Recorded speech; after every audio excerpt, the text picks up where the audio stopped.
ચાલો આની ઊંડાણમાં જઈએ.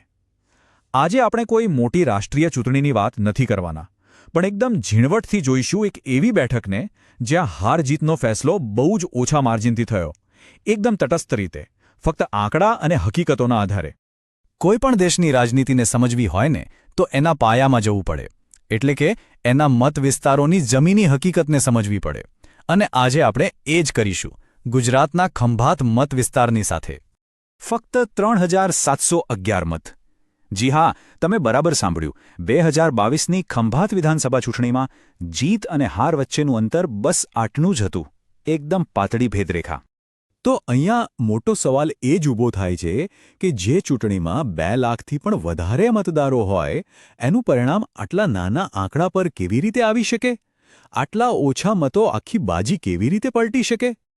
તો ચાલો શરૂઆત કરીએ આ કાંટાની ટક્કરને વ્યાખ્યાયિત કરતા મૂળભૂત આંકડાઓથી. જોઈએ કે આખી રમત હતી શું? સારું, તો આ આંકડા ઉપર એક નજર નાખીએ.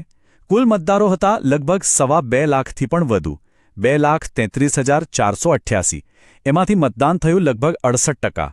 હવે જુઓ, કોંગ્રેસના વિજેતા ઉમેદવારને મળ્યા 69,069 મત, એટલે કે લગભગ 43.5%.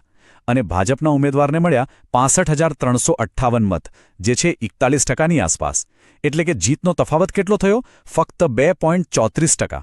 આ આંકડાઓ જ બતાવે છે કે મુકાબલો કેટલો નજીકનો હતો, પણ અસલી કહાની તો આ આંકડાઓની પાછળ છે. હવે આ નંબર્સની રમતથી આગળ વધીએ અને એ સમજવાની કોશિશ કરીએ કે આ મત વિસ્તારના લોકોની નાડ શું કહે છે, એમના મુદ્દા શું છે, એમની તકલીફો શું છે. ખંભાતનું જીવન જુઓ તો મુખ્યત્વે 2 જ બાબતો પર ચાલે છે: ખેતી અને માછીમારી. અહીંના સામાજિક માળખામાં પાટીદાર, ઠાકોર અને કોળી જેવા ઓબીસી સમુદાયો અને અનુસૂચિત જાતિના જૂથોનો મોટો પ્રભાવ છે. અને હા, અનામત અને પ્રતિનિધિત્વ જેવા મુદ્દાઓને લઈને અહીંયા ભૂતકાળમાં તણાવ પણ જોવા મળ્યો છે. એમાં પાછું જળબંબાકાર અને વાવાઝોડા જેવી કુદરતી આફતો સીધી લોકોની રોજીરોટી પર અસર કરે છે. આ સ્લાઇડ બતાવે છે કે મતદારોના મનમાં શું ચાલી રહ્યું હતું. સૌથી મોટો અને ગંભીર મુદ્દો કૃષિ સંકટ, પાણીની તંગી, સિંચાઈની સમસ્યા અને ખાતરના વધતા ભાવો.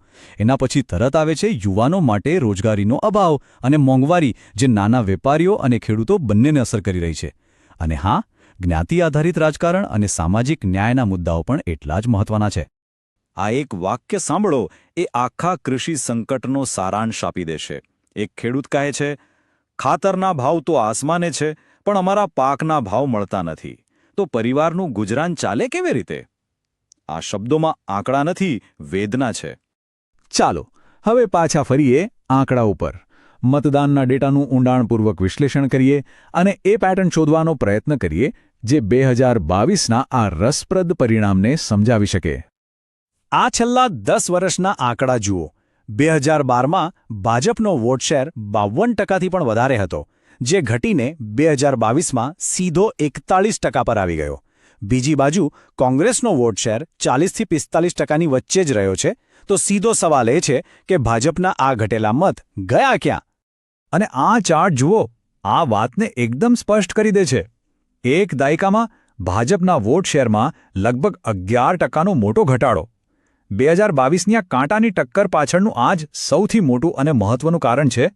આ ચાર્ટ 2022ની ચૂંટણીના નિર્ણાયક પરિબળોને છૂટા પાડે છે. કોંગ્રેસના 43% અને ભાજપના 41% સિવાય લગભગ 12% મત અપક્ષો અને બીજા નાના પક્ષોને મળ્યા. મતોનું આ વિભાજન અને સાથે સાથે મતદાનમાં જે થોડો ઘટાડો થયો, આ બંને વસ્તુએ મળીને જીતના માર્જિનને એકદમ સાંકડું બનાવી દીધું. ઓકે, તો અત્યાર સુધી આપણે જોયું કે શું થયું. હવે એ સમજવાનો પ્રયત્ન કરીએ કે આવું શા માટે થયું. ચાલો પરિણામ પાછળની રાજકીય મશીનરી અને રણનીતિઓને તપાસીએ.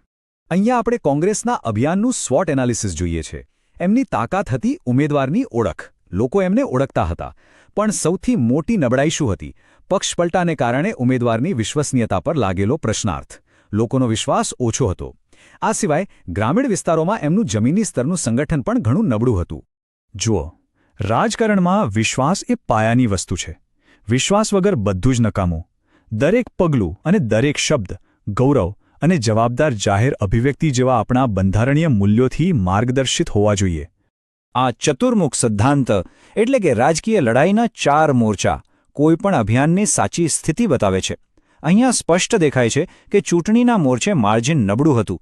સંગઠનના મોરચે ખાસ કરીને બૂથ લેવલ પર કાર્યકરોની કમી હતી. મુદ્દાઓ અને સંસાધનો એમ ચારેય મોરચે પદ્ધતિગત નબળાઈઓ સ્પષ્ટ દેખાઈ રહી હતી. તો આ બધી સમસ્યાઓનું નિદાન તો થઈ ગયું. હવે વાત કરીએ એના ઉપચારની. કોઈપણ રાજકીય સંગઠન જો પોતાની સ્થિતિ મજબૂત કરવા માંગતું હોય તો એના માટે એક સ્પષ્ટ પગલા દર પગલાની યોજના હોવી ખૂબ જ જરૂરી છે. આ છે 90 દિવસનો એક એક્શન પ્લાન, એક રોડમેપ. એની શરૂઆત ક્યાંથી થાય? 90મા દિવસથી, પાયાને મજબૂત કરવાથી. એટલે કે બૂથ સ્તરના કાર્યકરોને ફરીથી તાલીમ આપીને જોડવાથી. પછી 75મા દિવસે 5 મુખ્ય સ્થાનિક મુદ્દાઓ પર લોકો સમક્ષ એક પીપલ્સ ચાર્ટર રજૂ કરવો. એ પછી 60મા દિવસે ઘરે ઘરે જઈને અને નાગરિક સમિતિઓ બનાવીને લોકોને જોડવા. 45મા દિવસે ડિજિટલ માધ્યમોથી જેમ કે વોટ્સએપ અને રીલ્સથી પોતાની વાત લોકો સુધી પહોંચાડવી. અને અંતે 0 દિવસે એટલે કે મતદાનના દિવસે ખાતરી કરવી કે દરેક સમર્થક મતદાન મથક સુધી પહોંચે. તો આખા વિશ્લેષણના અંતે મુખ્ય પડકાર શું છે અને આ વિશ્લેષણને ભવિષ્યની જીતમાં બદલવા માટે કયા નક્કર પગલાં ભરવા જરૂરી છે? ચાલો એનો સારાંશ જોઈએ. સફળતા માટે આ કેટલાક મુદ્દાઓ ખૂબ જ મહત્વના છે. પહેલું, ઉમેદવારે જાહેરમાં પોતાની પ્રતિબદ્ધતા અને મૂલ્યોને ફરીથી સ્થાપિત કરવા પડશે. બીજું, જિલ્લા એકમને અનુભવી માર્ગદર્શકોની મદદથી મજબૂત બનાવવું પડશે. ત્રીજું, દુષ્કાળ અને પાકના ભાવો જેવા સ્થાનિક મુદ્દાઓ પર એક સઘન મીડિયા અભિયાન ચલાવવું પડશે. અને ચોથું, વોટ્સએપ અને ફેક્ટ ચેકર્સ જેવા આધુનિક ડિજિટલ સાધનોનો ઉપયોગ કરીને પોતાની વાતને નિયંત્રિત કરવી પડશે અને લોકો સુધી પહોંચાડવી પડશે. અને હા, આ બધી પ્રક્રિયામાં એક વાત હંમેશા યાદ રાખવી જરૂરી છે. મતદારોની કોઈપણ માહિતી એકત્રિત કરતી વખતે એમની ગોપનીયતા અને સંમતિનો સંપૂર્ણ આદર થવો જોઈએ. ડેટાનો ઉપયોગ ફક્ત જે હેતુ માટે લેવામાં આવ્યો હોય એના માટે જ થવો જોઈએ. જો આપણે ચૂંટણીને લોકો સાથેનો એક સંવાદ માનીએ તો એ સંવાદમાં જ્યારે વિશ્વાસ તૂટે ત્યારે શું થાય? અને એ તૂટેલા વિશ્વાસને ફરીથી જોડવા માટે ખરેખર કેટલી મહેનત અને પ્રમાણિકતાની જરૂર પડે છે? આ એ સવાલો છે જે એક નેતા અને જનતા વચ્ચેના સંબંધનો પાયો છે.